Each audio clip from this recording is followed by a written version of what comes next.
Hello, we have a question here. Change 9 over 4 to mixed fraction. We have 9 over 4. We want to change this to mixed fraction.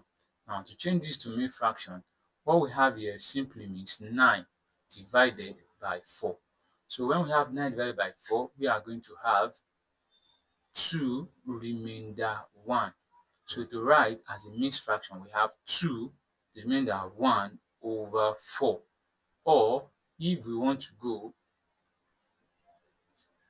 using the long division method, we have 9, 4, 4 in 9, 2, 4 times 2, 8, 9 minus 8, 1. So right, so that means we have it to be 9 divided by 4 to be 2 remainder 1. So we are going to have it as 9 is equals 9 over 4 is equals to 2 whole number, the remainder 1 and 4. So we have expressed or changed 9 over 4 to mixed fraction. Try this.